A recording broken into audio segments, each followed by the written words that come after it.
یہ جو مال ہے نا، اس مال کو کما کر اللہ سے جنت لے لو۔ کیوں؟ کہ دو ہی چیزیں ہیں، یا مال ہے یا جان ہے۔ جان کو بھی لگا کر اللہ سے جنت لے لو، مال کو بھی لگا کر اللہ سے جنت لے لو۔ آپ کہیں گے کیا مطلب؟ میں آپ کے سامنے قرآن کریم کی آیت پڑھ دیتا ہوں۔ رب کریم نے ہماری جان اور ہمارے مال کا ہم سے تجارت کا معاملہ کیا ہے۔ وہ تجارت کا معاملہ کیا ہے؟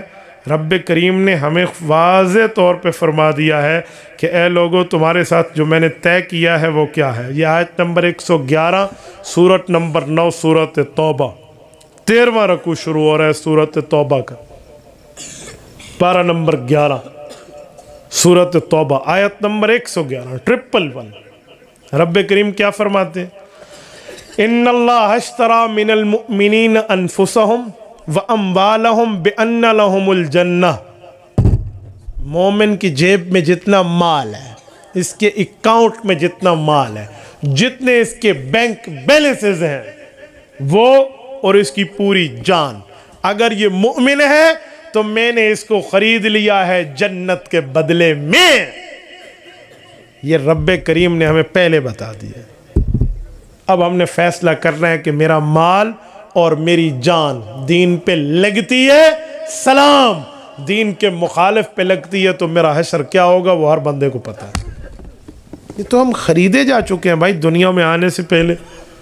تو اسی لیے مبارکباد کے مستحق ہیں وہ معاونین جن کی وجہ سے ان بچوں نے قرآن پڑھا۔ یار یہاں لائٹ کا بھی تو انتظام چاہیے نا، یہاں پر پانی بھی چاہیے، گرمیوں میں ٹھنڈک اور سردیوں میں گرمائش چاہیے، تو اس کے لیے بھی تو کسی کا مال لگا، وہ مبارکباد کا مستحق ہے۔ جو اللہ رسول کا حق نہیں نکالتا اور اپنے پاس مال جمع کر کے رکھتا ہے، اس کی مثال کیا ہونی ہے؟ بہت معروف صورت ہے سورت ہمزہ، آپ قرآن کریم کی اٹھا لیں، سورت نمبر 104۔ رب کریم نے اس میں اس مال کے لیے کیا ارشاد فرمایا ہے، ذرا ہم اس کو دیکھ لیں۔ رب فرماتے ہیں الذی جمع مالا وعددہ یحسب ان مالہ اخلدہ کلا۔ آپ آئیے علماء سے پوچھئے الذی کون ہے، جمع کیا ہے، مالن کیا ہے، وعددہ کیا ہے، یحسب ان مالہ اخلدہ کیا، اور کلا کی تحذیر کیا ہے۔ رب فرماتے ہیں لوگو الذی، ایک شخص کی مثال سنو، جمع مالا، جسے پیسہ جمع کرنے کا شوق تھا، اللہ رسول کا حق اس نے نہیں دیا۔ جب پیسہ جمع ہوا وعدد، عدد یعدد، کاؤنٹنگ کی، گنتا رہا، آج اتنا کریڈٹ، آج اتنا کریڈٹ، آج اتنا کریڈٹ، گنتا رہا، اللہ رسول کو کوئی اس نے حق نہیں دیا اپنے مال میں۔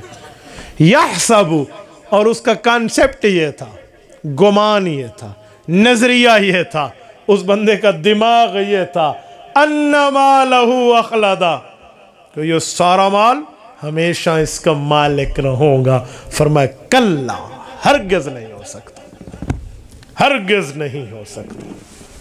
میرے دوستو، کیوں؟ تیری آنکھ بند کرنے کی دیر ہے۔ یہی تیری اولاد جن کے لیے حلال حرام ایک کر کے کمایا نا، یہ لڑ پڑیں گے کہ اب ابا نہیں ہے، لاش ہے، اس کو جلدی دفن کرو۔ اب ابا کی قمیض اور شلوار نہیں ہے، کفن ہے، تو اسے تیرا نام بھی چھن جائے گا، مقام بھی چھن جائے گا، لباس بھی چھن جائے گا، اور تجھے قبر میں ڈال کے آ جائیں گے، اور اس کے بعد یہی اولاد اس مال کی وارث قرار پائے گی۔ بتا تیرا کون سا مال ہے جسے تو نے کمایا پر کھایا نہیں؟ کیسا مال ہے؟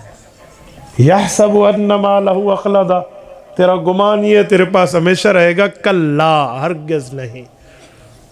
اور یہ تو دنیا میں نا، اب آخرت میں فرمایا لَيُنبَذَنَّ فِي الْحُطَمَةِ، اسے حطمہ کے اندر لٹکا دیا جائے گا۔ اور پھر قرآن خود سوال کرتے ہیں وَمَا أَدْرَاكَ مَا الْحُطَمَةِ، آپ کو پتہ ہے کہ حطمہ کیا ہے؟ خود ہی رب نے جواب دیا نار اللہ الموقدہ۔ یہ لفظ نار آ جاتا نا، جواب پورا تھا کہ نار کا معنی ہے آگ، لیکن نار کو لفظ اللہ کی طرف مضاف الیہ بنایا، اضافت کی، اور الموقدہ اس کی صفت لائے، ایڈجیکٹیو سینٹنس، صفت اور موصوف۔ یہ لفظ لا کر رب کریم نے اس آگ کی ہیبت کو مزید بڑھا دیا کہ خالی نار نہیں ہے، نار اللہ الموقدہ اس کی صفت لائے ہیں۔ فرمایا وہ ایسی آگ ہے جو اللہ کی طرف سے سلگائی ہوئی ہے۔ التی، اس آگ کا پہلا کام یہ ہے، تطلع علی الافئدہ، وہ صرف جسم پہ نہیں لگے گی، ایسے لگے گی تمہارا دل کہے گا باقی آگ لگی ہے، اس کی اطلاع، اس کی پہنچ تمہارے دل تک جائے گی۔ انہا علیہم مؤصدہ، اور یہ ان پر بند کر دی جائے گی، آگ ان پر بند ہو جائے گی، جیسے پریشر کوکر میں اندر جا کر گیس گال کے پکنے کے لیے بند ہو جاتی ہے۔ کوئی کہ میں چھلانگ لگا کے بھاگ جاؤں گا، تو قرآن کہتے ہیں فی عمد ممددہ، بڑے بڑے پائپوں میں ڈال کے اس کو کلوز کر کے بند کر دیا جائے گا، تو نکل کہاں پائے گا۔ یہ سورۃ ہمزہ، یہ میں نے کوئی جنگ اخبار کا صفحہ نہیں پڑھا، میں نے کوئی ڈائجسٹ نہیں پڑھا، میں کوئی اخبار جہاں نہیں پڑھ رہا، میں اللہ کا قرآن پڑھ رہا ہوں جس پر آپ کا اور میرا ایمان ہے کہ اس کی زبر زیر میں کوئی غلطی نہیں ہے۔ تو میرے دوستو، اسی لیے جو کمایا ہے نا وہ لگائیں اپنی حلال ضروریات پہ، لیکن اللہ کا حق بھی رکھیں۔ آپ کا مال اس پر لگے، آپ کی اولاد اس پہ لگے، آپ کے اوقات اس پہ لگے، آپ کی جوانیاں اس پہ لگے۔